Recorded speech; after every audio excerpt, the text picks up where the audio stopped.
And there's a fire that I won't slay. There's a fire but no fire brigade. Our souls tonight, we are losing this fight. Oh, help our souls tonight. There's no one on our side who's gonna help our souls tonight. 노신혜 실장님 결혼 프로젝트의 일환으로 시작한 더 깊은 이해를 위한 10분 세계사편, 오늘은 고대 이스라엘에 대해서 좀 살펴보겠습니다.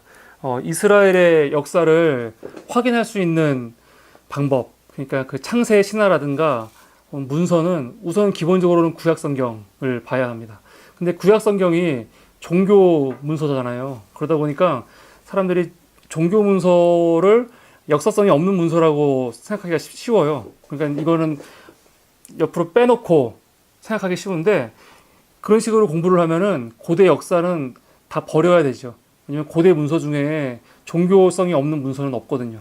그렇기 때문에 구약 성경은 고대 근동의 고문서로서 굉장히 중요합니다. 그걸 인정하고 시작을 해야 되는데, 그럼에도 불구하고 구약을 제외하고 외부 자료 중에 이스라엘이 최초로 언급된 게 19왕조 람세스 2세의 13번째 아들로 파라오가 된 메르네타가 세운 석비를 통해서입니다. 일명 메르네타 석비라고 하죠. 메르네타의 그런 승전 기록이 담겨 있는 이 돌인데, 거기에 이스라엘이라는 명칭이 최초로 등장합니다. 이게 BC 1208년경이거든요. 그 말은 13세기경에, 기원전 13세기경에 가나안에, 팔레스타인에 이스라엘이 있었다는 거예요. 이스라엘이. 그러니까 그건 분명한 사실인 거죠. 그러니까 최소 13세기 때는 이스라엘이 가나안에 있었는데, 그 앞부분의 내용은 모르기 때문에 우리가 성경을, 구약을 통해서만 확인이 가능합니다. 그런데 보통 구약에서도 이스라엘의 국가 형태의 모습은 그 출애굽한 다음에 가나안에 들어와서부터 시작되거든요. 그러면 그 시기와 이 메르네타 석비의 시기가 사실은 그렇게 많은 차이가 나지 않아요. 그러니까 거의 이스라엘이 국가의 형태로 나왔을 때 초기 고고학 자료라고 할 수 있죠. 구약 성경에 따르면 이스라엘의 시작은 그 수메르 문명의 중심지였던 우루에서부터 시작이 되죠. 그 우루에서 수메르 문명이 끝나는 시점에 아브라함의 아버지 데라죠. 데라와 아브라함, 그 가족들이 집단으로 메소포타미아 상부에 있던 하란으로 이주를 합니다. 그리고 가나안에 들어오죠. 아브라함의 증손자인 요셉 때에 이르르면 벌써 이제 시간이 많이 지난 다음인데, 그 일가들이 모두 이집트로 집단 이민을 가죠. 그리고 이집트에서 약 한 400년간 보내게 되는데, 그때가 이집트의 역사에서는 중간국 시대, 대략 기원전 2055년에서 1650년경, 이 중앙조 시대에 들어갔단 말이에요. 성경에서도 암시하고 있지만 이스라엘이 처음 이집트에 들어갔을 때는 이집트 사람들과 갈등이 없이 잘 지냈을 거란 말이에요. 근데 우리가 알고 있는 출애굽기의 내용을 보면은 이스라엘이 이집트에 노예가 됐잖아요. 도대체 중간에 무슨 일이 있었길래 노예가 됐을까? 기원전 17세기에 가면은 이 이집트에 아주 큰 사건이 생기는데, 바로 아시아 계통의 민족으로 알려진 힉소스인들이 이 이집트를 점령한 거죠. 점령한 겁니다. 이집트는 굉장히 길어요. 델타 지역부터 나일강까지 하면 굉장히 길잖아요. 그럼 힉소스가 이걸 다 다스린 건 아니고 델타 지역만 다스린 거예요. 하지만 델타 지역 외의 지역도 힉소스의 영향을 받았죠. 근데 이 힉소스인들이 델타 지역을 다스리면서 아예 본인들이 이집트 파라오가 돼요. 파라오가. 그래서 이집트 역사에서 15왕조, 16왕조는 힉소스 왕조라고 불리는 이민족 왕조입니다. 정통 이집트인들이 아닌 거죠. 중국도 원나라, 청나라는 한족들이 아니잖아요. 원나라는 몽고고 청나라는 만주족이잖아요. 이런 식으로 이집트 15, 16왕조도 아시아계 셈족인 힉소스 민족이 다스린 거예요.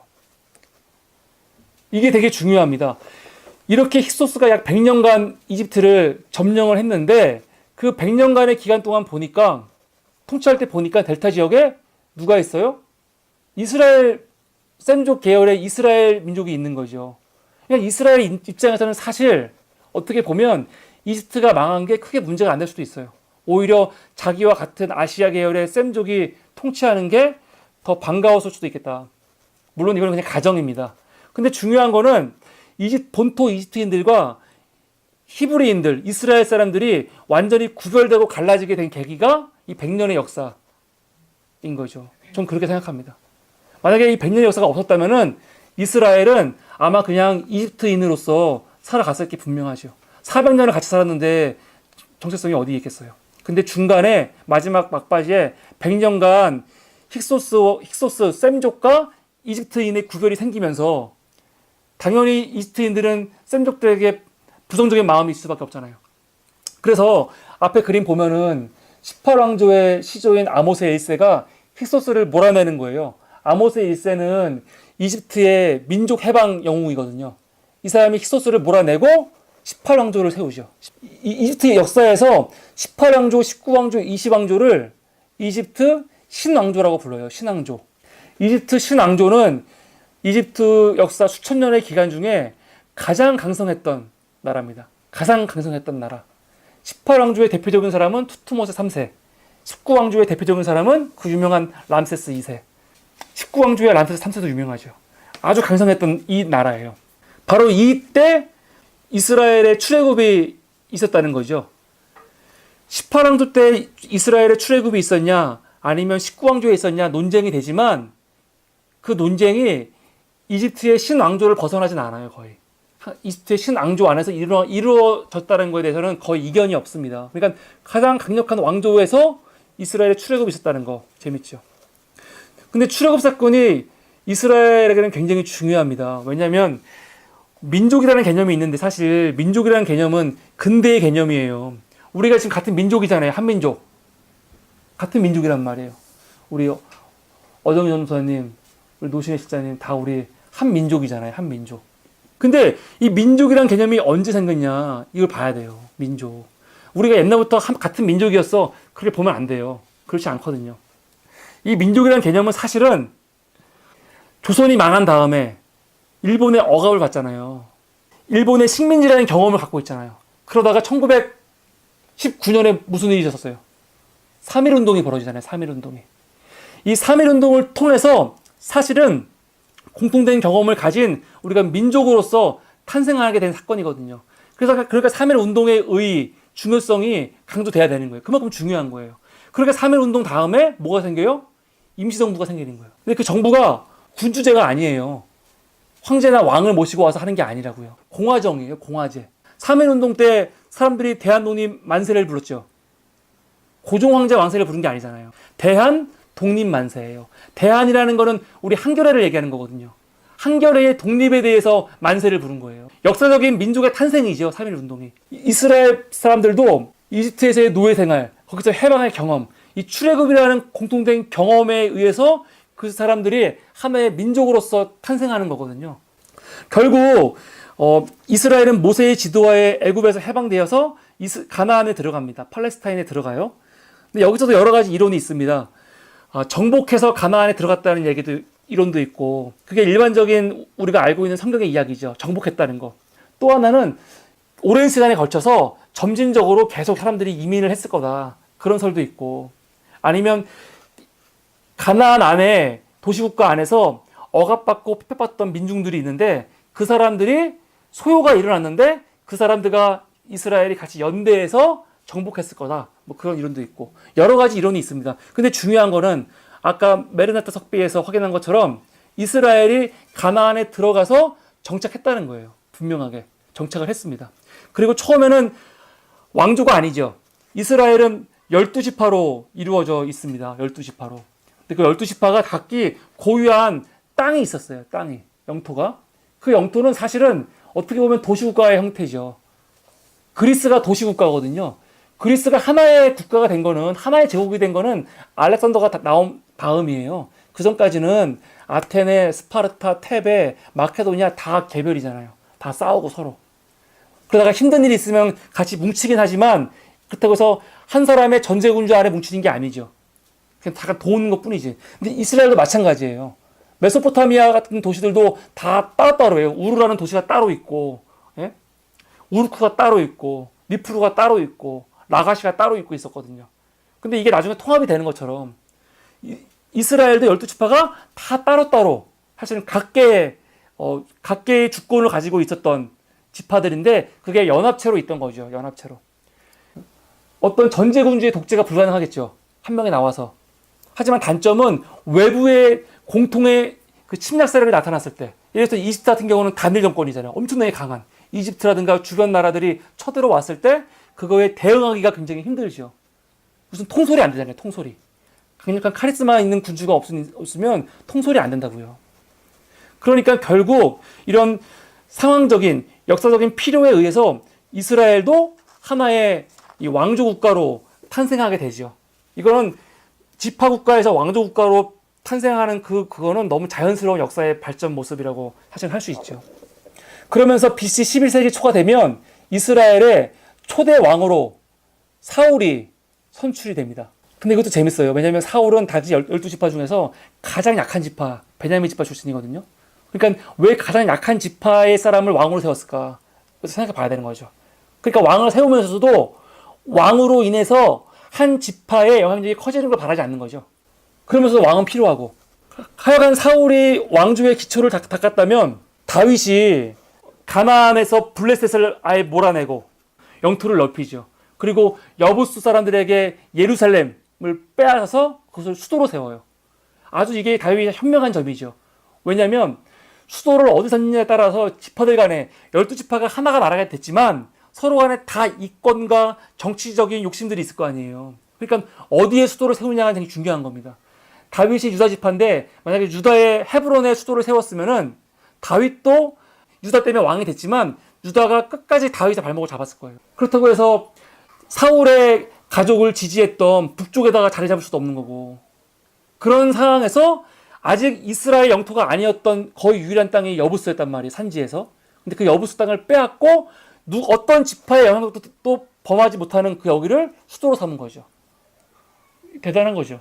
지도를 보면 알겠지만 사울 지파는 사울이 왕할 때는 이 보라색 보이죠? 제일 가운데 이 보라색 지역이고, 그 다음에 다윗이 영토를 확장했고, 그 다음에 솔로몬이 저 끝에까지 영토를 확장한 거예요.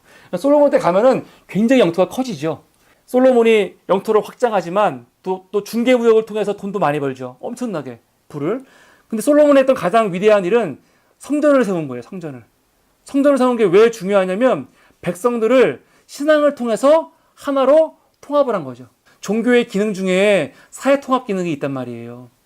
근데 솔로몬이 왕이 될 때 다윗만 하더라도 사울 다음에 바로 왕이 된 사람이 아니기 때문에, 왜냐면 사울은 원래 사울을 이어서 사울의 아들이 왕이 됐었잖아요. 근데 내전을 통해서 다윗이 왕이 된 거거든요, 결국은. 그러니까 반발 세력이 없을 수 없죠. 반발 세력이 있단 말이에요. 북쪽에서는 분명히 계속 있어요, 반발 세력이. 그러니까 나중에 솔로몬 이후에 북과 남이 나뉘게 되는 것도, 이건 이미 사울 때부터 다윗 때부터 있었던 다윗에 대한 반감, 유다에 대한 반감이 작용된 거거든요. 근데 솔로몬이 그걸 통합하기 위해서 성전을 지은 거예요. 그래서 종교적으로 백성을 통합한 건 잘했지만, 문제는 그게 또 문제가 되는 게, 솔로몬이 성전을 짓고 또 궁정들을 엄청나게 많이 져요. 건축 사업을 많이 하거든요. 이게 결국은 백성들이 노역에 지치게 되는 거죠. 또 그 세금, 부가 많았다고 하지만 돈도 많이 썼거든요. 그 세금 누가 부담해요? 다 백성들이 부담하는 거예요. 근데 웃긴 거는 각 지파가 부담하는데 유다 지파는 거기서 제외됐어요. 솔로몬의 지파, 제일 부자인 지파인데 화나지 않겠죠, 나머지 지파가? 그러니까 솔로몬 때 사람들이 반발하고 그 아들 때 나라가 나뉘는 거는 너무 사실 당연한 걸 수도 있는 거예요. 결국 나라가 솔로몬 이후에 나라가 나뉩니다. 북과 남으로 나뉘어가지고 서로 대립도 하고 협력도 하고 하다가 결국 기원전 722년에 북이스라엘이 먼저 아시리아한테 망하고, 그 다음에 남유다는 한 140년간 더 유지되다가 아수르 밑에서 올라온 신바벨로니아가 아시리아를 정복하죠. 그러면서 아시리아가 정복했던 땅들을 다 정복한단 말이에요. 그러면서 남유다까지 멸망을 시키죠. 그리고 남유다에 있던 사람들 성전을 다 부셔버리고, 솔로몬 성전을 다 부셔버리고, 그 백성들을 다 끌고 어떻게 해요? 포로로 끌고 가잖아요. 포로로. 그러니까 사람들은 이거를 제2의 노예생활이라고 하는 거예요. 이집트에서 노예생활 한번 했죠. 이것도 노예생활인 거예요. 한번. 이집트에서 출애굽했죠. 여기서도 또 출애굽이 언제 돼요? 결국은 이 바벨론이 페르시아한테 망한단 말이에요. 페르시아가 그런 다음에 이스라엘을 해방시키잖아요. 이게 이스라엘 백성한테는 제2의 출애굽이죠. 제2의 출애굽. 그래서 결국 BC 539년에 페르시아의 키르스 대왕, 성경에서는 고레스라고 나오는데 식민 지배 받던 포로로 끌려왔던 백성들을 다 해방시켜요. 아주 대단한 왕이에요, 이 사람은. 그리고 이스라엘이 돌아오죠. 다 돌아오는 건 아니고 이미 70년간 포로로 여기 있었기 때문에 정착한 사람도 많았단 말이에요. 그래서 남을 사람은 남고 돌아올 사람은 돌아왔지만 돌아온 땅에는 아무것도 없죠. 허허벌판. 차라리 남아있는 게 좋은 거예요. 돌아와갖고 이 나라를 재건해야 되는데 이 재건할 때 정치적으로 종교적으로 강력한 리더십을 발휘한 사람이 느헤미야와 에스라예요. 근데 여기서 중요한 거, 이스라엘 백성은 예배를 드려야 되잖아요. 제사를 드려야 된단 말이에요. 솔로몬이 성전을 짓고 성전을 통해서 백성들을 통합했잖아요. 근데 성전이 없어졌어요. 포로로 끌려갔어요. 제사를 못 지내 이제. 그래서 나온 게 회당이에요. 회당. 그때부터는 회당을 만들어서 거기에 백성들이 모여가지고 성경, 토라라고 하죠. 모세 오경을 읽는 지금의 유대교의 모습이 이때 어느 정도 갖춰지는 거죠. 그리고 나서 포로에서 돌아왔죠. 돌아와서는 에스라가 종교 지도자로서 굉장히 중요한 사람입니다. 이 유대인들한테는 모세만큼 에스라가 중요한 사람이거든요. 그 에스라가 사실은 지금의 유대교의 모습을 확립한 사람이에요.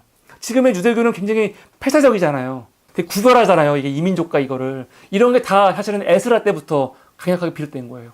유대인들이 원래부터 그랬던 게 아니고. 근데 생각해 보면은 에스라의 시대 때는 이런 게 필요했을 수도 있어. 민족 정체성을 위해서.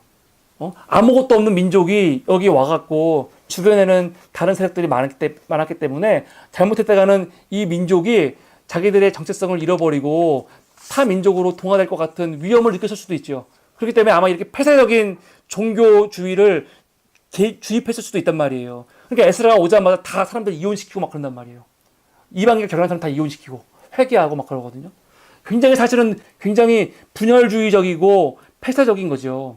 배타적인 거고 안 좋은 거예요. 그런데 그거를 무조건 좋다 안 좋다 말하기가 힘든 거예요. 그 당시에 그 사람들의 상황에서는 필요할 수도 있는 거지. 근데 문제는 그게 그 시대가 지나고 나면 변해야 되는 건데 이런 폐쇄성이 변하지 않는다고요. 계속해서. 그러니까 결국 나중에 신약시대에 가면 예수 그리스도가 오셔가지고 이런 것들을 막 강하게 비판하는 거죠. 강하게 비판하는 거예요. 너희가 아브라함의 자손이라고 건방 떨지 마라 막 그러잖아요. 왜? 저 돌들도 들어서 아브라함의 자손이 되게 하실 수 있다 막 그러거든요. 이게 비판인 거죠. 다시 돌아가서 포로에서 돌아온 이스라엘. 그리고 이스라엘은 이제 그때부터 총독이 와가지고 어느 정도 지배를 한단 말이에요. 근데 이 페르시아가 그리스에서 나온 알렉산더 대왕에 의해서 망해요. 페르시아가 망해요. 그리고 알렉산더가 죽어요. 오래 못 살고. 그러니까 알렉산더가 죽으면서 알렉산더의 부하 장군들이 알렉산더의 땅들을 나눠서 통치하거든요. 그러면서 시리아 지역을 다스리는 사람이 나오고 이집트를 다스리는 사람이 나와요. 이스라엘은 그 중간에 있잖아요. 그러니까 이스라엘은 이집트의 지배를 받다가 나중엔 시리아의 지배를 받아요. 그러다가 결국은 독립을 해요. 독립운동을 해서 독립을 한단 말이에요. 그래서 그때 하스모니안 왕조를 세워요. 하스모니안 왕조를.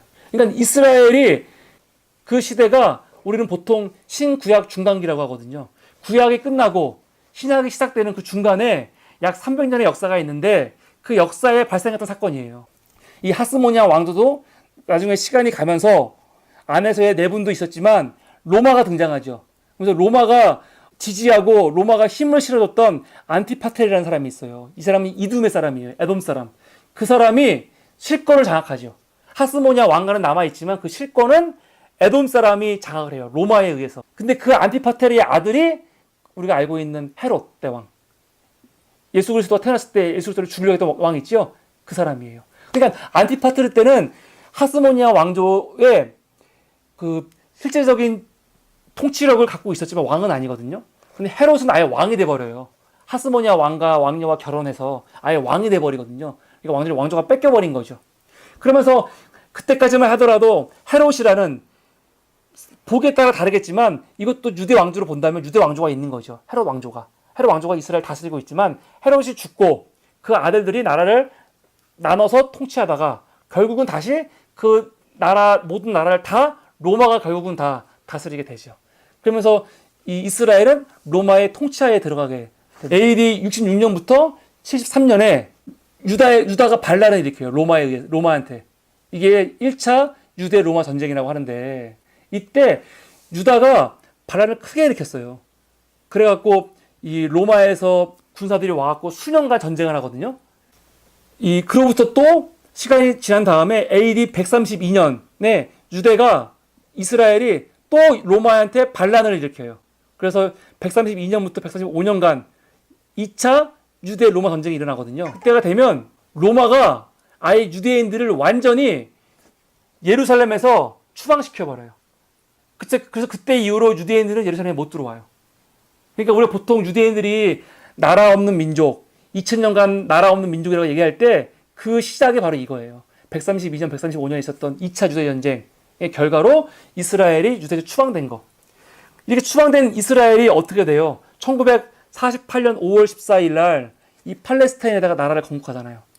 그런데 문제는 이스라엘이 나라를 건국할 때 그 나라에 아무도 사람이 없었어요? 2000년 만에 돌아왔는데 그 땅에 사람들이 없었겠어요? 아니에요. 이스라엘이 추방된 순간부터 그 지역에 사람들이 계속 살았어요. 계속 살다가 나중에 이 지역은 무슬림화 되잖아요. 그러면서 그때부터는 아랍인들이 1000년 넘게 살고 있는 거예요. 지금요. 근데 갑자기 1948년 5월 14일에 자기들이 여기 지금부터 이스라엘이야 라고 선포했을 때 이 남아있는 사람들이 얼마나 황당하겠어요. 자기들 조상들의 땅이라는 거예요. 2000년 전에 쫓겨났으니까. 근데 2000년 전에 자기들 땅이었다고 지금 1000년간 있는 사람들한테 나가라고 한다면 이게 나가겠어요? 말도 안 되는 거잖아요. 말도 안 되는 건데 이런 일이 왜 벌어졌냐면 사실 이거는 영국의 책임이 굉장히 크죠. 영국의 책임이. 1917년 11월 2일에 영국의 외무장관이었던 벨포어라는 사람이 1차 세계대전 당시 팔레스타인의 유대인들의 민족국가 수립에 동의한다는 선언을 해요. 이게 되게 유명한 벨포어 선언이에요. 벨포어라는 사람이 1917년에 선포를 한 거죠. 17년에. 나는 팔레스타인의 유대 왕국이 세워지는 것을 동의한다. 이게 벨포어의 선언이지만 영국의 선언이기도 한 거죠. 이런 선언을 왜 했냐면은 유대계 영국의 은행가였던 로스차일드 같은 사람들. 그러니까 유대인들의 돈이 필요했단 말이에요. 전쟁을 위해서. 그 사람들의 돈을 얻기 위해서 이런 행동을 한 거예요. 근데 문제는 2년 전에 1915년에 10월에 맥마흔이라는 사람이 이집트 주재 영국 고등 판무관이거든요. 이 맥마흔이 맥마흔 선언을 했어요. 맥마흔 선언은 뭐냐면 아랍인들이 전쟁을 도와주면은 팔레스타인의 아랍인들의 독립국가를 세워지는 것을 인정하고 지지하겠다는 선언이에요. 팔레스타인 나라는 지역은 하나인데 거기에 1915년에는 아랍인들의 나라를 세워주겠다는 맥마흔 선언을 했고 17년에는 벨포어 선언을 했으니 이 두 개가 같이 이루어질 수 있어요? 두 개는 같이 절대 상존할 수가 없는 거예요. 그러니까 지금 이스라엘에 보면은 팔레스타인 문제들이 일어나는 거는 결국은 영국으로 대표되는 이 유럽 제국주의에 다 폐해죠, 폐해. 그게 부작용이 지금 있는 거라고 할 수 있습니다. 그러니까 이스라엘의 폭력, 아랍의 테러를 비난하는 영국으로 대표되는 유럽 제국주의 국가들의 후손들은 부끄러워하고 이런 국가 분쟁이 일어났을 때 적극적으로 참여해서 도와줘야 되는 거예요. 왜? 다 자기들이 만들어 놓은 거거든요. 그거에 대한 반성이 있어야 되는 거지. 그래서 그 사람들이 개입해서 반성도 해야 되고 적극적으로 도와주고 이 문제를 해결하려고 노력을 해야 되는 거죠. 오늘은 고대 이스라엘에 대해서 함께 공부했습니다. 팟빵을 듣고 계시는 여러분 감사드립니다.